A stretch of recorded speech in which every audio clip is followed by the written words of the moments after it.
از همه این سنگ‌ها درد و رنج نشت می‌کند. من این را می‌دانم و هرگز فارغ از غم و غصه به آنها نگاه نکردم.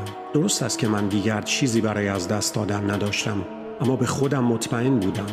از همه چیز مطمئن بودم، بسیار مطمئن‌تر از او.